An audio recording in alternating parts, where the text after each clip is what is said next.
bonsoir. Où que vous soyez, je vous souhaite la bienvenue dans cette émission spéciale consacrée à une nouvelle fracassante qui devrait réjouir tous les Congolais et au-delà, tous les amoureux du Congo.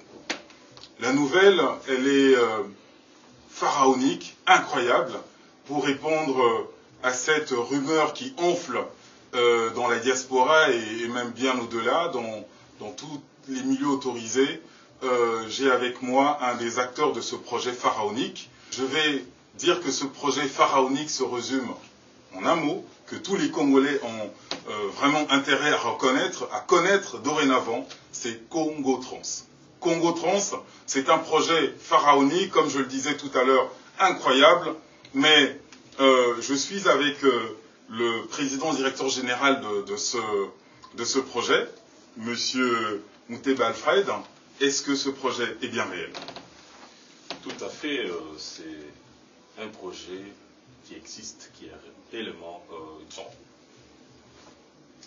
un projet qui existe, hein, qui est presque vers la fin de sa réalisation. Mais on va peut-être expliquer au monde qui nous suit en quoi consiste Congo Trans en fait. Congo Trans, je disais que c'est un projet pharaonique parce qu'il s'agit ni plus ni moins que d'acheminer dans notre pays 250 bus 200 bus. 200 bus. Alors, c'est un projet, comme je vous disais, qui est à peine croyable. Notre pays ne nous avait pas souvent habitués à de bonnes nouvelles. Et là, je suis vraiment content de venir annoncer cette nouvelle qui devrait vraiment réjouir tous les Congolais. Donc, il serait question d'acheminer au Congo 200 bus pour régler un problème crucial que nous connaissons tous au niveau de notre pays. C'est évidemment le problème de mobilité qui est assez difficile et qui en fait ne trouve jamais de solution. Alors, 200 bus, est-ce que ces 200 bus pourront régler le problème de la mobilité? D'abord, dans quelle ville ces bus sont destinés? Bon, en tout cas, avant de commencer, je voudrais quand même préciser. Oui. Congo Trans, c'est une société, une nouvelle société, qui bientôt, d'ici le mois de septembre, sera presque, disons, opérationnelle. C'est une contribution, disons, de la diaspora congolaise, précisément de Belgique. Et pour répondre à votre question, 200 bus, c'est insuffisant. Vous savez que vous-même, la ville de Kinshasa, d'abord pour la ville de Kinshasa, parce que nous commençons avec la ville de Kinshasa. La ville de Kinshasa a presque 10 millions d'habitants. 10 millions d'habitants. 200 bus, c'est vraiment insuffisant. Mieux vaut commencer par quelque chose que de ne rien faire. C'est ça. Parce qu'avec tout ce que nous avons comme constat en matière de transport, en matière de mobilité, la population quinoise en particulier est en train de souffrir. Vous savez, pour le moment, le gouvernement essaye de faire un effort, le gouvernement congolais, d'apporter une solution, mais ce n'est pas facile. Vous savez vous-même que nous avons presque 30 ans où nous sentons l'absence d'une société de transport public au Congo.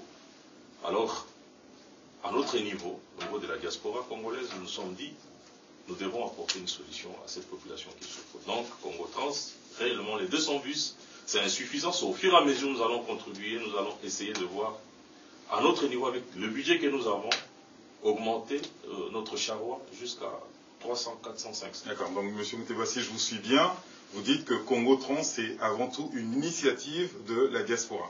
Tout à fait. Donc, ce sont des gens comme vous et moi, enfin, les Congolais de la diaspora, qui ont investi leur argent pour acheter ces bus et les transférer au Congo. Congo Trans, nous sommes d'abord c'est la diaspora congolaise, donc c'est une association de jeunes entrepreneurs d'origine congolaise qui sont ici en Belgique. D'accord. En commençant par moi-même, parce que je suis l'initiateur du projet. Nous sommes organisés sur l'initiative, disons, de son Excellence, M. Harry Morasakanien, qui est l'ambassadeur de la République démocratique du Congo, ici en Belgique. Nous nous sommes dit qu'il faut inciter les jeunes entrepreneurs d'origine congolaise de rentrer au Congo, d'investir au Congo. Certainement, nous avons de partenaires, bien sûr. Je donne l'exemple, disons, d'Aeobus. C'est un grand partenaire coréen et chinois, parce que c'est une association, une grande firme, naturellement, Corée-Chine. C'est avec eux, nous avons discuté, et nous avons maintenant un accord de signer un partenariat pour qu'ils puissent nous assister matériellement, donc avec le bus et avec la technologie, la nouvelle technologie de Daewoo. D'accord. On va revenir, si vous voulez, pas à pas. Pour l'instant, le projet de partenariat est signé. D'accord. Où sont les bus et à quel moment ils arrivent au Congo? Pour le moment, les bus sont en fabrication, donc en montage à Anguline. Anguline, c'est l'une des villes, disons, économiques, touristiques en Chine. Je viens de la Chine. Je suis parti le mois passé, donc j'ai fait presque une semaine. Nous avons discuté, nous avons signé. Il y a même des images qui sont là. Pour le moment, les bus sont en fabrication, donc en montage. D'ici le mois de fin juillet, les bus seront à Kinshasa. Voilà, donc pour les personnes qui nous prennent en chemin, cette émission spéciale est consacrée à une nouvelle que je dis fracassante, pharaonique. Il s'agit du projet Congo Trans, un projet qui a le but en fait de ramener à Kinshasa 200 bus afin de pallier quelque peu aux problèmes de transport que connaît notre capitale. Donc vous dites que le projet c'est dans sa phase 1, je dirais. Tout à fait. Donc vous avez l'intention d'aller plus loin, c'est ça? Tout à fait, tout à fait. Où ça? En renforçant le transport à Kinshasa ou en allant dans d'autres villes? De toute façon, pour le moment, notre vision, et c'est une vision très, très, très grande. Nous ciblons d'abord la population quinoise, parce que là où nous avons presque, disons, une forte demande. Et après Kinshasa, nous allons cibler les provinces, parce que nous ne sommes pas seulement au niveau de transport urbain. Nous avons aussi, disons, nous allons couvrir aussi les secteurs interurbains. Donc, je prends l'exemple de Kinshasa-Bakongo, Kinshasa-Bandundu, donc National 1 et National 2. Et nous ciblons aussi des provinces, comme je prends l'exemple de la province du Katanga. Donc on peut prendre Lubumbashi, Kasumbalesa, Lubumbashi, Kipushi, Lubumbashi, Kamina. Et ça, là aussi, il y a une forte demande. Donc Congo Trans, nous sommes pour les transports urbains et interurbains. Voilà, donc c'est effectivement un projet que l'on ne peut que féliciter, surtout que pour une fois, nous avons quand même un apport de la diaspora qui, c'est vrai, envoie régulièrement de l'argent au Congo, mais cet argent ne suffit pas à régler les problèmes des Congolais, des nationaux, des gens qui sont sur place. Et ici, avec un tel projet, nous avons vraiment l'espoir de pouvoir amener une contribution ferme et nette au sort des Congolais. Cela dit, monsieur le président directeur général, je voulais quand même vous poser une question. Vous dites que ce projet se fait à l'initiative de la diaspora. Que peuvent faire les gens qui nous suivent aujourd'hui, qui auraient envie d'apporter leur pierre à cet édifice? Bon, pour le moment, pour nous, c'est une façon de ramener le feu dans les chefs des Congolais qui sont à l'étranger, pas seulement ici en Belgique. Oui, mais si moi j'ai envie de contribuer ou comment dire d'intégrer la société Congo Trans, est-ce que c'est possible? Si oui, comment? Bon, pour le moment, nous avons une équipe qui est sur place ici en Belgique, parce que nous avons un bureau d'études où tout est fait ici. Et à Kinshasa, nous avons encore une équipe. Pour le moment, l'appel n'est pas encore lancé soit pour l'embauche, soit pour une quelconque activité. Ou simplement une augmentation de capital, ça serait aussi... Pour le moment, nous n'avons pas encore besoin de ça. Avec ce que nous avons, nous trouvons que c'est plus important de commencer comme ça. D'accord. Mais 200 bus, ça fait quand même une sacrée maintenance à assurer au niveau local. Est-ce que vous avez déjà prévu qui sont les personnes qui vont s'occuper de la maintenance de ces bus? Est-ce que ce sont les Coréens, les Chinois ou les Congolais? Évidemment, dans notre accord, dans notre partenariat, nous avons l'assistance technique qui sera assuré par la Corée et la Chine, donc Daewoo Bus à Guilin. Là, il n'y a pas de souci. Et vous savez vous-même, la plupart des sociétés de transport urbain à Kinshasa, précisément, ils ont des difficultés pour la continuité ou même pour pérenniser, disons, leurs travaux, disons, leur activité. Nous, à notre niveau, nous avons la chance d'avoir dans le futur, c'est ça la différence. C'est pour essayer de diminuer le coût d'importation des pièces de rechange, même le coût d'importation de bus. Ça, c'est pour nous, c'est une grâce. Effectivement. Donc la maintenance sera assistée, disons, assurée par nos partenaires, donc le bus. Vous allez emboucher aux Coréens. D'abord, notre souci, c'est d'apporter aussi, de diminuer le chômage. D'accord. Nous savons qu'à Kinshasa, il y a des bons chauffeurs. C'est question seulement de recycler ces chauffeurs. Nous avons une politique que nous allons ramener, parce que Congo Trans, c'est pour nous, c'est l'excellence et la méritocratie. Donc, la main-d'œuvre, nous allons la puiser à Kinshasa, précisément au Congo. D'accord. Je voulais que tout ceci soit bien clair, finalement. Mais en fait, le projet est un projet qui mérite vraiment tous les applaudissements de la plupart des Congolais. Est-ce que vous avez été soutenu par le pouvoir public local? Je pense que le transport urbain, c'est réservé au gouvernement, à travers le ministère des Transports. Nous sommes aujourd'hui accompagnés par l'ANAPI. ANAPI, c'est l'Agence nationale d'investissement. Et je pense que ça, c'est la contribution du gouvernement. L'ANAPI, nous avons organisé un colloque ici, avec l'ambassade du Congo, ici en Belgique, où l'ANAPI a envoyé son représentant pour nous expliquer, nous donner presque, disons, l'aperçu qui peut nous permettre, ou nous inciter, nous, de la diaspora, en tant qu'indépendants, en tant qu'entrepreneurs, de rentrer au Congo, créer des activités. Donc, il y a un guichet unique, donc c'est l'initiative du gouvernement. Ils ont créé un guichet unique pour nous accompagner, en matière administrative évidemment, avoir les documents. Et ça, il y a quand même un rapport très convivial avec très convivial, très professionnel, notamment avec le... Mais vous parliez d'excellence en matière de transport de la société Congo Trans. Est-ce que vous avez déjà estimé le coût, les tarifs de ces transports? Est-ce qu'ils seront à la portée du pouvoir d'achat congolais? Vous savez vous-même que dans ces secteurs, c'est le gouvernement qui fixe, donc à travers le gouvernement provincial, donc l'hôtel de ville. Il y aura un travail avec nos experts, bien sûr, qui vont travailler, parce que ce n'est pas seulement nous. La première société au Congo Trans, ce n'est pas la première société. Nous aurons quand même des concurrents sur place. C'est un grand travail, on va faire un travail, il y aura quand même avec nos experts et les experts du gouvernement, et même au niveau de l'hôtel de ville, pour fixer le tarif, pour que nous ne puissions pas être perdants aussi. Oui, il faut de toute façon s'y retrouver aussi. C'est une société commerciale qui poursuit aussi un but commercial au-delà des buts qui sont d'ordre national et même patriotique.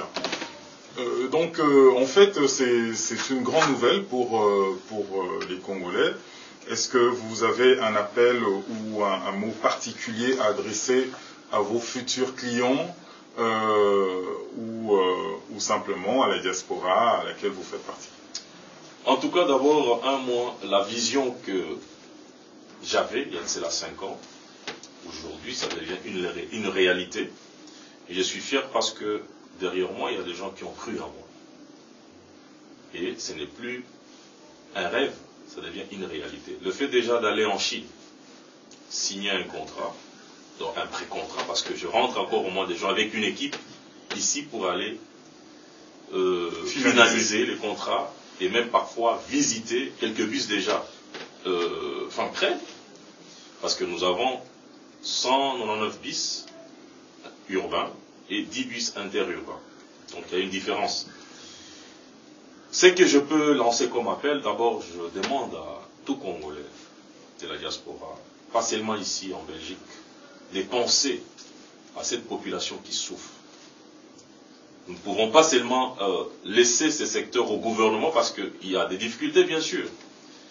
À notre niveau, nous sommes arrangés avec l'expertise de rentrer au pays pour apporter ce que nous avons appris ici, précisément en Belgique. Chacun de nous a cette possibilité. Je pense que le Congo est pour tout le monde. Il y a beaucoup de choses à faire au Congo et nous pouvons faire. Moi, j'ai pris les risques et je demande à tout le monde de faire quelque chose si c'est possible de le faire. Mais moi, je pense que l'impossible n'est pas possible. Et le possible est possible. Voilà, donc un message d'espoir.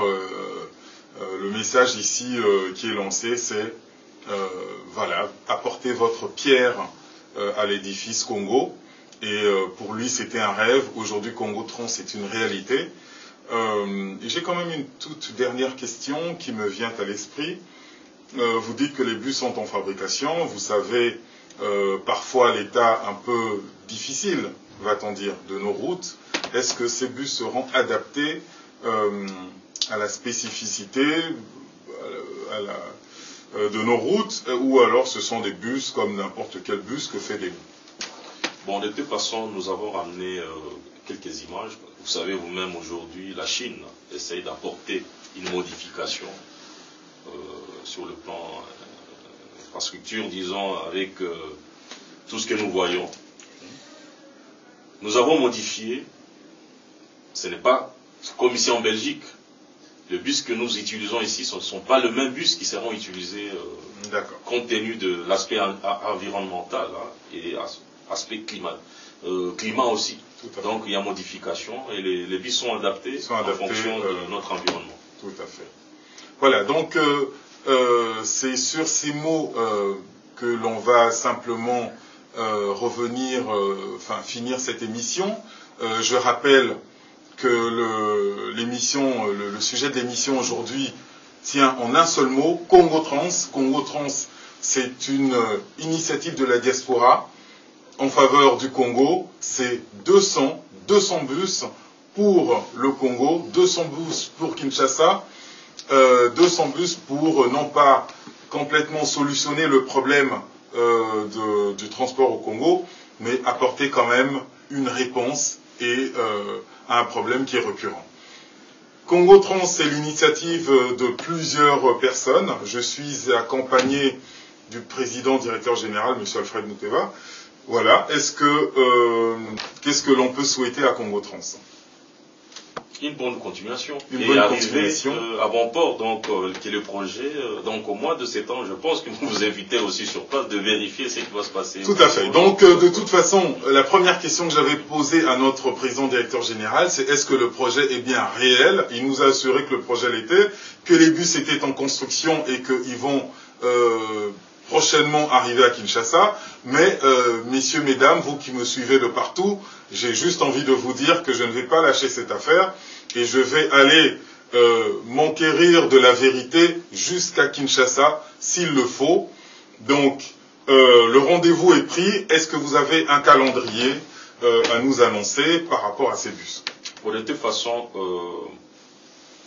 le jeudi prochain, je descends à Kinshasa pour finaliser avec le document pour la société légalement. Parce que juridiquement, la société a besoin de papier pour être reconnue.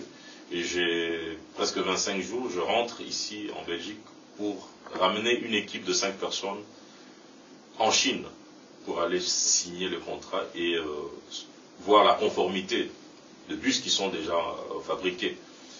Et fin de mois de juillet, ces bus seront déjà au port de Boma et acheminés à Kinshasa. Donc l'exploitation commence au mois de septembre. Nous avons une période où nous allons lancer, l'appel pour le recrutement bien sûr. Il y a la formation, il y a des séminaires parce qu'il faut aussi quand même une formation civique ne peut pas laisser, disons, un bus comme ça. Vous savez vous-même, naturellement, dans notre pays, il y a encore beaucoup à faire au niveau de mentalité. Et selon notre chronologie, donc au mois d'octobre, il y a l'exploitation définitive qui commence avec nos bus. Voilà, donc c'est sur ces mots que l'on va clôturer cette émission spéciale. C'est donc la bonne nouvelle du jour. Sachez que si vous avez l'intention d'aller à Kinshasa au mois d'octobre, vous allez pouvoir utiliser les bus de Congo Trans. Et vous pouvez d'ores et déjà annoncer à vos familles qu'il y a une vague de bus très importante qui va arriver, Congo Trans, et qu'ils pourront dorénavant commencer à se déplacer, je dirais, avec fierté et avec décence dans les bus de Congo Trans.